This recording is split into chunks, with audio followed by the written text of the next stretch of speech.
नमस्कार दोस्तों, welcome to my YouTube channel. आज के इस वीडियो में हम जान पाएंगे कि आपके गांव, आपके कस्बा, आपके मौजा या आप किसी भी राज्य का हो या किसी भी जिले का है, तो आपके जिले, आपके गांव और आपके कस्बे, आपके मौजे में एक कट्ठा जमीन कितना स्क्वायर फीट का होता है। और साथ ही ये भी पता चलेगा आपको इस वीडियो में कि एक कट्ठा में कितने डिसमिल होता है। अक्सर जब आप जमीन की चर्चा करते हैं या जमीन खरीदने जाते हैं तो शहरी क्षेत्र में स्क्वायर फीट की चर्चा जरूर होती होगी और ग्रामीण क्षेत्रों में कट्ठा डिसमिल की चर्चा जरूर होती है। तो आप अगर जमीन से जुड़े हुए हैं, जमीन से संबंधित अगर आपको कोई भी काम करना है तो आपको ये जानना बहुत ही जरूरी है कि एक डिसमिल क्या होता है और साथ ही एक कट्ठा में कितने डिसमिल होता है, एक कट्ठा जमीन कितना होता है, एक कट्ठे में कितना स्क्वायर फीट होता है। ये सारे चीज का वर्णन हम इस वीडियो में शॉर्ट टाइम में विस्तृत पूर्वक बताने का कोशिश करूंगा। यानी कहने का मतलब है कि हम आपको कम से कम टाइम में अच्छे से बताने का कोशिश करूंगा, जिससे आगे आपको इस तरह का समस्या का सामना ना करना पड़े। इसका मतलब ये है कि अगर आप जमीन रजिस्ट्री करवाने जाते हैं तो केवल आप बोलते हैं कि एक कट्ठा जमीन हम खरीद रहे हैं, तो एक कट्ठा में आपका कितना स्क्वायर फीट लिख रहा है मुंशी के द्वारा या कितना आपका डिसमिल लिखा जा रहा है, ये आपको पता होना बहुत जरूरी है। नहीं तो आप ठगी का शिकार हो सकते हैं और इससे आप बहुत बड़ी परेशानी में का सामना करना पड़ सकता है। चलिए फिर वीडियो को स्टार्ट करते हैं। सबसे पहले हम आपको बता देना चाहता हूं कि पहले या अभी के समय में भी जो बेसिक जमीन का जो नापी है वो लग्गी के हिसाब से माना जाता है। यानी हर जगह, हर क्षेत्र का अलग अलग लग्गी का नापी बनाया गया है। कहीं 4 हाथ का, कहीं 4.5 हाथ का, कहीं 5 हाथ का, कहीं 6 हाथ का, कहीं 7 हाथ का भी होता है, 8 हाथ का भी होता होगा। तो कुल मिलाकर लग्गी जो है अलग अलग प्रकार का होता है, जिसके कारण अलग अलग क्षेत्रों का अलग अलग नापी होता है। यही हम आपको बताना चाह रहे हैं। तो हम बता रहे हैं कि आपके क्षेत्र में जो आपका लग्गी के हिसाब से आपका क्या नापी रहेगा, आइए हम आपको इसको बताते हैं। जैसा कि हमने आपको भी बताया कि लग्गी लग्गी मतलब कुछ नहीं होता था, एक लाठी होता था। लाठी जो है ना, एक हाथ लगभग 18 इंच यानी 1.5 फीट का लिखा गया है। तो 1.5 फीटिया अगर आपका एक हाथ है तो यानी 18 इंच का मोटा मोटी, तो 18 इंच का एक हाथ हो गया। तो 4.5 हाथ का अगर लग्गी है जमीन नापने के लिए, तो इसका मतलब 81 इंच का एगो लग्गी होना चाहिए जिससे जमीन नापी होता था। अगर 5 हाथ का लग्गी है तो 90 इंच का होगा। यानी कहने का अर्थ ये है कि आपके क्षेत्र में कितना हाथ का लग्गी चलता है ये आपके बड़े बुजुर्गों को पता होगा। पहले आपको इस चीज का जानकारी होना चाहिए।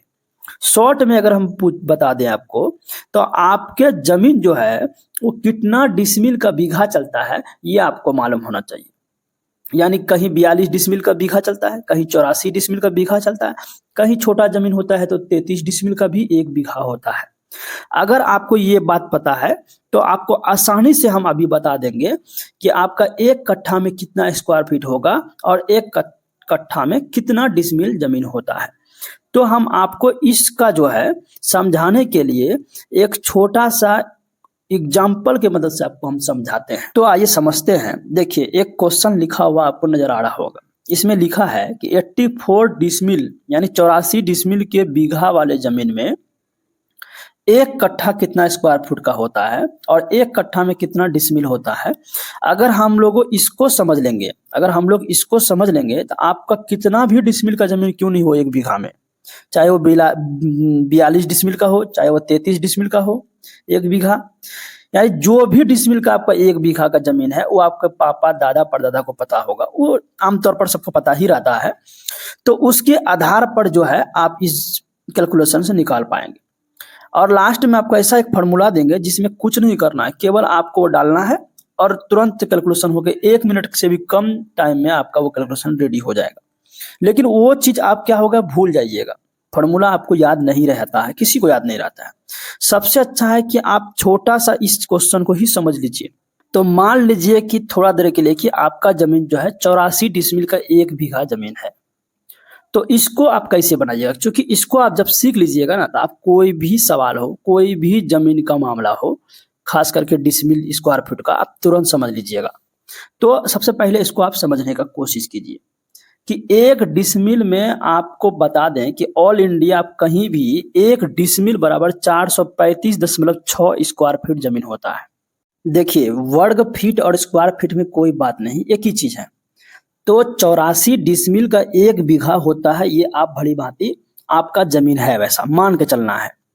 तो 84 डिसमिल में 1 बीघा। अच्छा, तो जब एक डिसमिल में 435.6 स्क्वायर फीट होता है, ये ऑल इंडिया हर जगह, तो 84 डिसमिल में कितना होगा भाई? तो 84 से गुना कर देंगे, सीधी सी बात है।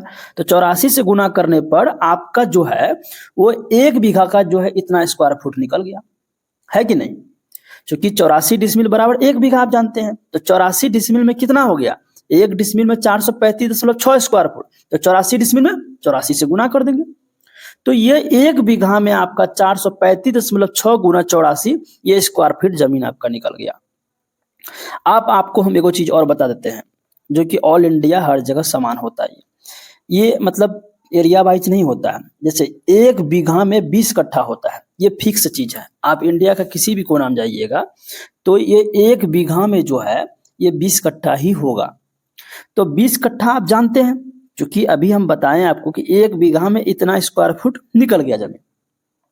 तो 20 कट्ठा यानी एक प्रकार 1 बीघा, यानी 20 कट्ठा में आपका कितना निकल गया? वही हो गया जो 1 बीघा का है। तो 435.6 गुना 84 ये स्क्वायर फीट हो गया।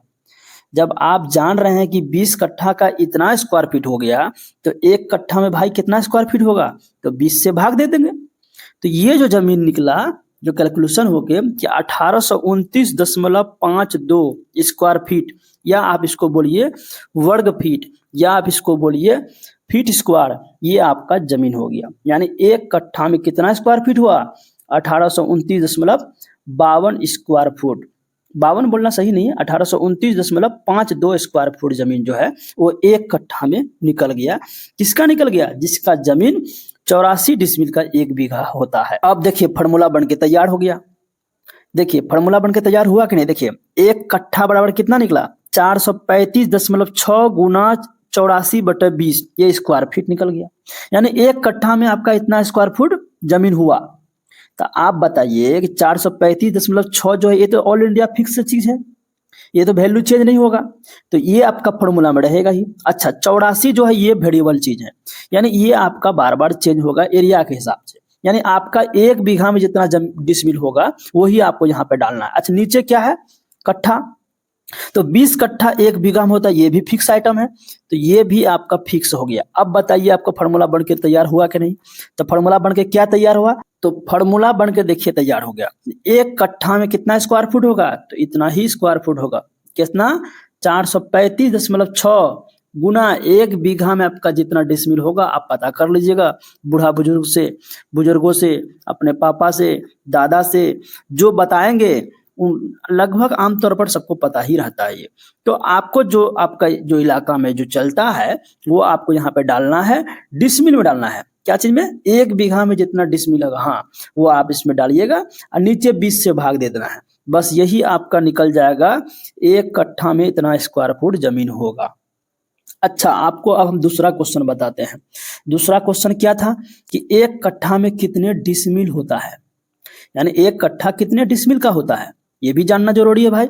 तो इसको जानने में ज्यादा देर नहीं लगेगा, इसको संक्षेप में अच्छा से हम आपको बता देते हैं। देखिए भाई लोग, अभी बिहार में सर्वे चल रहा है, भूमि सर्वे, जिसमें क्या है कि बहुत सारे चीजों का जो है उसमें फॉर्म भरना पड़ता है। प्रपत्र 2 भरना पड़ता है, प्रपत्र 3 भरना पड़ता है, वंशावली फॉर्म जिसको बोलते हैं। तो ये सारे चीज का हम अलग अलग वीडियो बनाए हुए हैं। अगर वीडियो अच्छा लगेगा तो दोस्तों को भी शेयर करना मत भूलिएगा। और सबसे इम्पोर्टेंट चीज हम एक वीडियो बनाए हैं कि उसमें अगर आपका कोई भी जमीन का कागजात नहीं है तो आप ऑनलाइन कागजात कहाँ से निकाल पाएंगे, और साथ ही अगर ओरिजिनल दस्तावेज चाहते हैं हार्ड कॉपी तो वो आप कहाँ से निकाल पाएंगे, और साथ ही अगर आपके पास कोई भी कागजात नहीं है तो आप जमीन में सर्वे कैसे करवा पाएंगे, वो सारे चीज का हम वीडियो बनाए हुए हैं, आप जाकर देखिएगा और दोस्तों को भी शेयर कीजिएगा अगर सही लगे तो दोस्तों चलिए टाइम को बर्बाद ना करते हुए हम आगे बढ़ते हैं। तो सबसे पहले आपको हम बता दें कि 1 कट्ठा कितने डिसमिल का होता है। तो भाई ये भी जो है डिपेंड करता है एरिया के हिसाब से, है कि नहीं। जैसा अभी आपको हम सवाल बताएं, सेम उसी के आधार पे थोड़ा सा इसमें जोड़ देना है, हो जाएगा। देखिए यहाँ नंबरिंग कर दिए, ए नंबर और बी नंबर। तो ए नंबर तो अभी बता दिए, अब बी नंबर आपको बताते हैं। देखिए क्या है इसमें, कुछ नहीं, एक कट्ठा में कितने डिसमिल का होता है, यही है ना। देखिए इसमें है क्या, देखिए अभी आपको बताएं कि एक डिसमिल में 435.6 स्क्वायर फुट होता है कि नहीं। अच्छा दूसरा चीज अभी आप जान गए हैं कि आपका जो है एक कट्ठा में कितना स्क्वायर फुट होता है, आप जान गए। तो जितना स्क्वायर फुट आपका जमीन होता है ना एक कट्ठा में, जो भी निकला ए नंबर में, तो उसी में खाली क्या करना है, 435.6 से भाग दे देना है, बस आपका निकल जाएगा वो डिसमिल में। यानी एक कट्ठा में कितना डिसमिल होगा, कुछ नहीं करना है, जितना स्क्वायर फुट होता है ना ओकरे में आपको 435.6 से भाग दे देना है, बस वो निकल जाता है। अच्छा दोनों सवाल का आपको जो है जवाब मिल ही गया। एक कट्ठा में कितना स्क्वायर फुट होता है, तो 1829.52 स्क्वायर फुट निकल गया। और एक कट्ठा में कितना डिसमिल होता है, तो कुछ नहीं करना, 435.6 से भाग दे देना है। यानी एक कट्ठा में 4.2 जो है वो डिसमिल जमीन होता है, किसका, जिसका 84 डिसमिल वाला बीघा वाला जमीन है उसी का। अच्छा ये तो हो गया आपका यहीं तक। लेकिन बहुत लोग क्या बोलता है कि हमको वर्ग कड़ी में बताइए कि एक कट्ठा में कितना वर्ग कड़ी जमीन होगा मेरा। हाँ 4.2 जो है वो डिसमिल हो गया, एक कट्ठा में आपका 4 डिसमिल 200 वर्ग कड़ी जमीन हो गया। तो कैसे जानिएगा, तो देखिए आपको अच्छी तरह पता है कि एक कट्ठा में 4.2 डिसमिल जमीन आपका अभी निकल गया। हालांकि ये सब एरिया वाइज होता है कि नहीं। अच्छा बताइए एक डिसमिल में कितना वर्ग कड़ी होता है, ये भी फिक्स आइटम है इंडिया का। इंडिया का कोनों कोना चल जाइए, एक डिसमिल में 1000 वर्ग कड़ी होगा। तो बताइए 4.2 डिसमिल में कितना होगा, गुना कर देंगे उसको। तो 4.2 वर्ग कड़ी और गुना 1000 करेंगे तो 4200 वर्ग कड़ी नहीं निकल गया जमीन। तो एक कट्ठा में कितना जमीन होगा, 4200 वर्ग कड़ी जमीन होगा। भाई लोग हम फाइनल फार्मूला ही बना दिए कि अगर एक कट्ठा में बोलेगा कितना स्क्वायर फुट होता है तो ये वाला फार्मूला यूज कर लीजिएगा। और बोलेगा एक कट्ठा में कितना डिसमिल होता है, तो जो एक कट्ठा में स्क्वायर फुट जितना होगा ना 435.6 से बस भाग दे देना है आपको। तो अगर आपको मेरा वीडियो सही लगा है तो लाइक एंड सब्सक्राइब और शेयर करना मत भूलिएगा दोस्तों।